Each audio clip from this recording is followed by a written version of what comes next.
Good day, Ottawa History people, and welcome back to the Ottawa History Hub podcast. This is episode 6, our introduction to the Beaver Wars. This will be our first two-part episode. This episode will discuss the situation that created the Beaver Wars, and our next episode will discuss the wars themselves and their conclusion in 1701. We've been looking at the setting of Ottawa in an effort to understand how it developed the way it did, and we still haven't seen the first European settler go there to stay yet. We've had people pass through from the St. Lawrence on their way to the Great Lakes in the form of Étienne Brulé, and then possibly Nicolas Vigneault, then Joseph Le Caron, then Samuel de Champlain. We've also seen Indigenous travelers pass through on their way to and from the Great Lakes and the St. Lawrence in the form of the Odawa and the Wendat. Residing at the river confluence were Algonquin people, such as the Kitchissippirini. Kitchissippirini means the people of the Great River, so these were the Algonquin people who happened to live on the Ottawa River, particularly upriver from where Ottawa is now. This would also include some of the rivers that join between Allumette Islands and Asticout, or the Chaudière Falls. We've learned about the coureurs des bois, missionaries, and French government forces, and we've learned about the differences between Algonquin, Anishinaabe, and Wendat people. These different groups represent one side of the brutal conflict known as the Beaver Wars. Now, to compare the Beaver Wars to some other conflicts, for example, conflicts in the Middle East are about more than oil, but oil is still very important. The American Civil War was about more than slavery, but slavery was very important. The Beaver Wars were about more than beaver furs, but the fur trade was critically important to understanding the conflict. I should probably correct that to conflicts, because the Beaver War was really a series of conflicts starting in 1609 and continuing until the Great Peace of Montreal in 1701. To understand the Beaver Wars, we're going to talk about the other side, the Haudenosaunee, and their relationship within the alliance to the Dutch, Swedish, and English communities whom they lived in close proximity, about the founding of the French colony of Ville-Marie, modern-day Montreal. But first we have to talk about our cute little Canadian anthropomorphization, the beaver. Beavers are the largest rodents native to the northern hemisphere, second overall after the noble capybara. They have big teeth and eat tree bark, cut down trees, and live most of their lives in or near water. Because they are semi-aquatic, their fur is very thick and warm and waterproof. The perfect fur for a beaver to live his or her life, minding his or her own business, or the perfect fur for a fashionable European hat. British and French merchants relied on hunters in Scandinavia and Russia for their supply of beaver for generations, but demand always managed to exceed supply on this commodity, and the Eurasian beaver was hunted to near extinction, damaging the ecology and markets of the Baltic Sea. Fortunately, everyone took a step back and recognized the importance of human stewardship over nature, instead of simply burning through a resource until it collapses. That is what I wish I could say, but fun fact, the exact opposite is true. Before I continue, in recent years, the Eurasian beaver has been recovering particularly well since 2009 and has been reintroduced into Britain and Mongolia. Its numbers are not where it once was, but it's now classified as least concerned of extinction by the International Union for the Conservation of Nature. This episode is going to need some lighthearted good news here and there. After burning through the beaver supply in Europe, the Europeans refused to learn from the near extinction and simply moved on like locusts to a new land. By the mid-1600s, the beaver was facing extinction in much of the Iroquoian and Anishinaabe worlds. From the Great Lakes to the Atlantic coast, fur trappers had to go further and further afield, and the huge wealth that accompanied the trade was starting to peter out. Before the market collapsed, the French set up a fort on the island of Montreal in 1639, which was then bolstered by a mission to convert the local Indigenous communities that would meet on the island to trade. Home of the disappeared village of Hochelaga, Montreal Island was still populated by St. Lawrence Iroquois, as well as Innu, Odawa, Algonquin, and Wendat traders who would visit seasonally. After the 1610 Battle of Sorel, the nearby Five Nations military presence was removed, but there was still clan and political ties between them and the St. Lawrence cousins. The Montreal Islanders had been loosely affiliated with the Mohawks to the south, but were not formally allies or confederates of the Haudenosaunee. The word Iroquois comes from the Algonquin word meaning rattlesnake. The term is problematic for us because it's a linguistic group and there were many Iroquois people in the area at the time, and Iroquois would be on both sides of the upcoming conflict.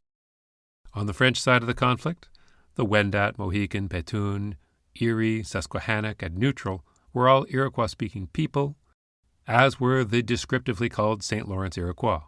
They were joined by the Anishinaabe-Moan-speaking peoples like the Algonquin, the Innu, the Odawa, Ojibwe, Abenaki, and a handful of others.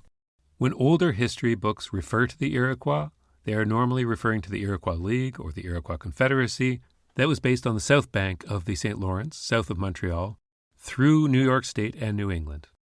This naming convention is difficult, so I've been calling the alliance what they called themselves, the Haudenosaunee, or the people of the Longhouse. This was a confederation of equals and was not centrally dominated by any one particular tribe in general, though over its history there were some sachems that were stronger than others at different points in time. The component members of the Confederation, as of August 31st, 1142, were the Mohawk, the Onondaga, the Oneida, the Cayuga, and the Seneca. This gives them a claim to the world's second oldest democracy, after Iceland.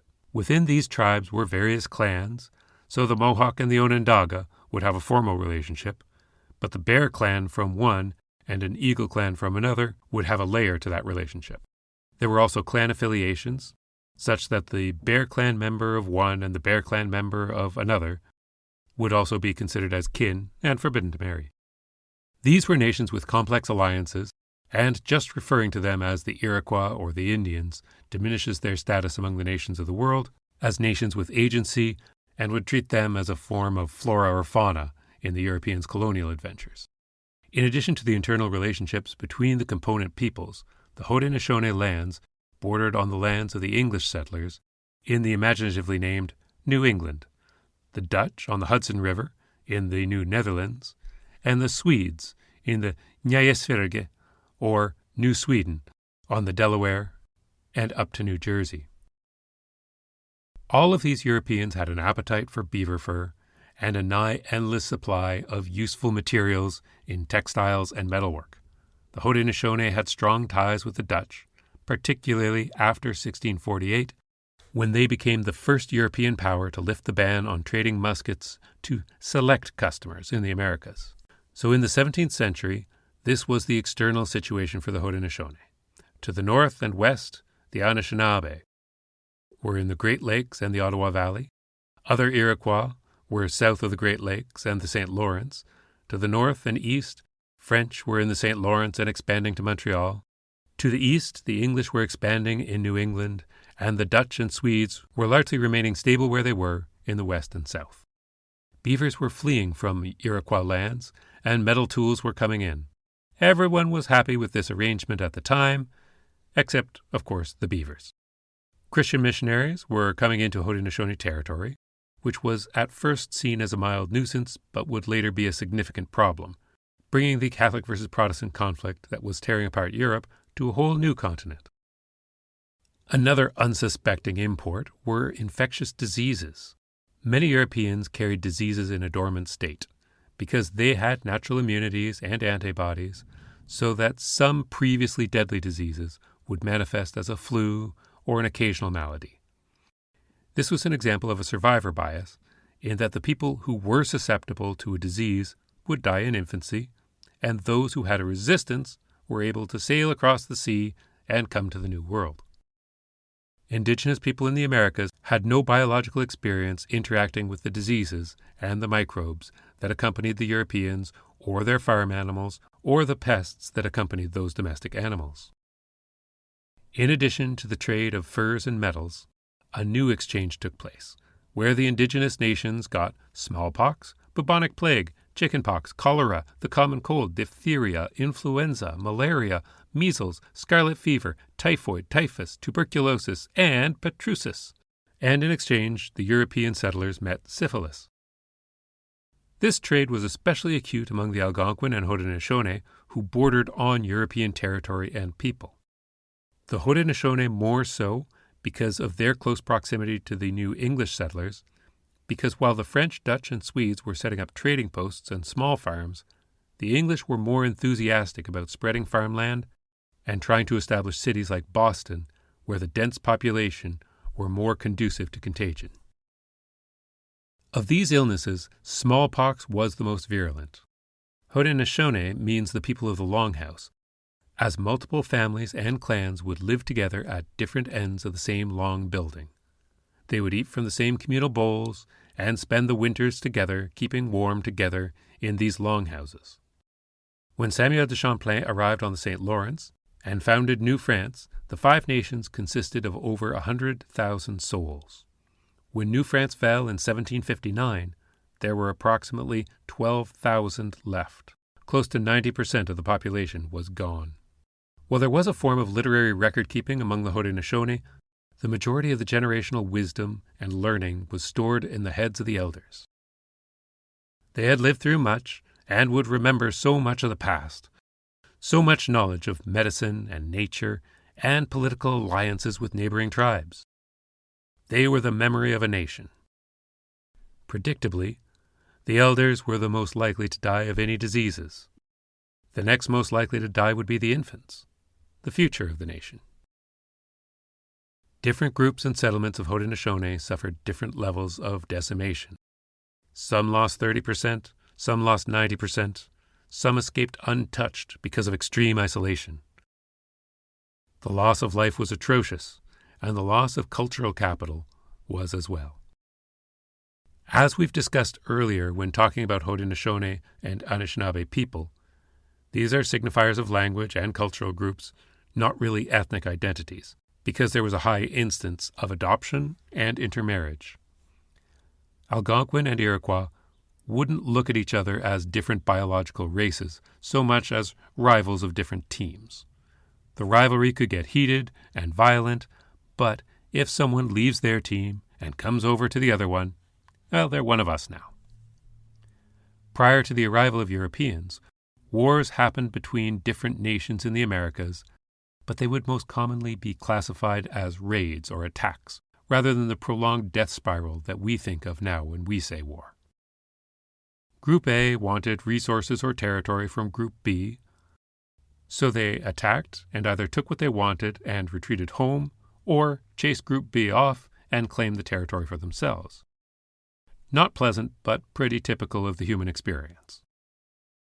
One of the most common resources, also not atypical of the human experience, was the human resource of slaves.